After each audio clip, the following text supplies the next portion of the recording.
Hello friends, welcome back to my channel जहां मैं आपको बताती हूं एजुकेशन से रिलेटेड, एग्ज़ाम से related updates, tips and tricks और लर्निंग से रिलेटेड चीज़ें। तो आज की मैं आपको इस वीडियो में बात करने वाली हूं डीएलएड से जुड़ी जानकारियों के बारे में और कुछ क्वेश्चंस बताऊंगी जो मुझसे बहुत सारे बच्चे कमेंट करके पूछ रहे थे। तो आज मैं इस वीडियो में आपके सारे क्वेश्चन का आंसर दूँगी।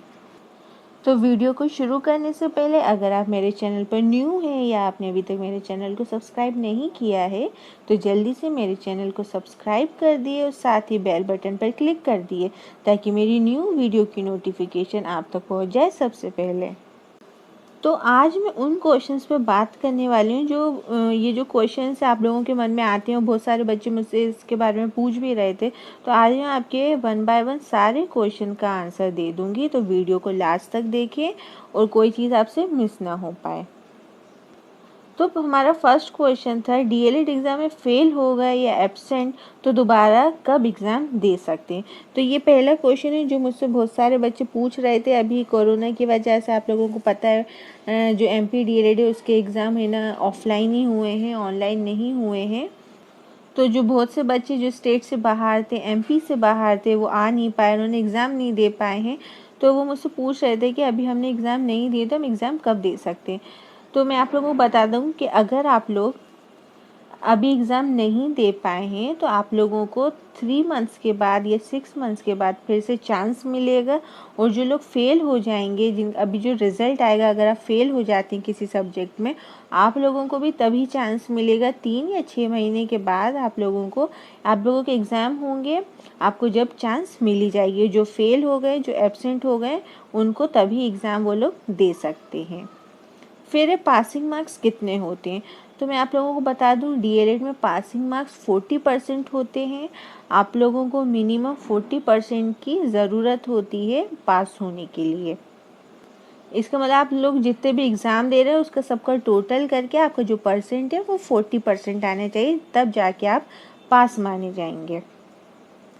अब दूसरा हमारा क्वेश्चन है कितनी चांसेस मिलती हैं। तो ये वाला जो क्वेश्चन है ये भी मुझसे बहुत पूछा गया है, बच्चों ने बहुत पूछा है कमेंट करके कि डीएलएड में कितनी चांसेस मिलती हैं, अगर हम फेल हो जाते हैं तो हमें उसके बाद कितनी चांसेस मिलती हैं। तो मैं आप लोगों को बता दूं आपको डीएलएड में टोटल 3 चांसेस मिलती हैं। जो आप पहली बार पेपर दे रहे हैं उन्हें मिला के आपको 3 बार चांस मिलती है। जैसे अगर आपने अभी पेपर दिया है और अगर आप किसी सब्जेक्ट में फेल हो जाते हैं तो उसके बाद आपको 2 चांसेस और मिलेंगी आपका पेपर क्लियर करने के लिए। तो इसका मतलब आप लोगों को टोटल चांसेस मिलेंगी 3। तो अब मैं उम्मीद करती हूँ कि आप लोगों को ये समझ में आ गया होगा कि आप लोगों को कितनी चांसेस मिलेंगी। अब नेक्स्ट क्वेश्चन पे आते हैं, अगर फर्स्ट ईयर में फेल हो गए तो सेकेंड ईयर में बैठ सकते हैं। ये क्वेश्चन भी बहुत पूछा जा रहा है, आप लोगों के मन में भी होगा। आप लोगों को सबको पता है कि जो बहुत सारे कॉलेज में सेकेंड ईयर की पढ़ाई शुरू हो गई है, अभी तक रिजल्ट नहीं आया लेकिन पढ़ाई जो है वो शुरू हो गई है। तो मैं आप लोगों को बता दूं, अगर आपका फर्स्ट ईयर के एग्ज़ाम में अगर आप फेल हो जाते हैं तो ऐसा नहीं है कि आप लोग सेकेंड ईयर में नहीं बैठ सकते हैं, आप लोग सेकेंड ईयर में भी बैठ सकते हैं, सेकेंड ईयर की भी पढ़ाई कर सकते हैं। बस फ़र्क इतना है कि आप लोगों को सेकेंड ईयर के साथ जो भी आपका फर्स्ट ईयर में जिस सब्जेक्ट में आपका फेल हो जाते हैं, बैक लगता है, तो आपको वो भी साथ में क्लियर करना होगा, लेकिन आप लोग सेकेंड ईयर में बैठ सकते हैं। तो ये हो गया हमारा ये क्वेश्चन क्लियर। अब हमारा दूसरा क्वेश्चन है, फर्स्ट ईयर पास है लेकिन सेकेंड ईयर में फेल हो जाते हैं तो क्या होता है।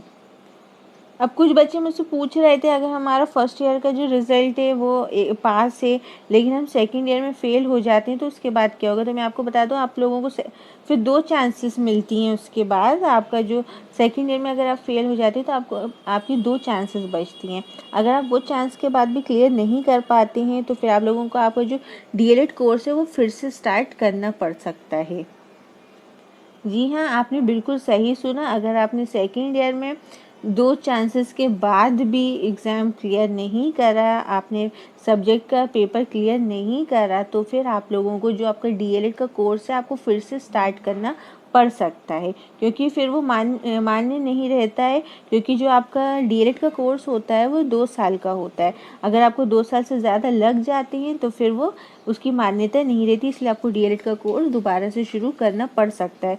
तो कोशिश करिए। अब इसी से जुड़ा एक क्वेश्चन और है कि पूरी चांसेस मिलने के बाद भी फेल हो गए तो मतलब आप लोगों को आपका जो बैक पेपर है जो आप जिसमें फेल हुए हैं आपको उसके लिए 3 चांसेस मिलती हैं। अगर आप वो तीनों चांसेस के बाद भी फेल हो गए तो जैसे कि मैंने आप लोगों को बताया आपका जो डीएलएड कोर्स है उसकी मान्यता नहीं रहती है, आपको फिर से डीएलएड का कोर्स शुरू करना पड़ सकता है। तो आई होप आपको ये वीडियो समझ में आ गई होगी, आपके बहुत सारे जो डाउट्स है वो क्लियर हो गए होंगे। तो इस वीडियो को अपने फ्रेंड्स और फैमिली के साथ शेयर करें और वीडियो को लाइक करना ना भूलें।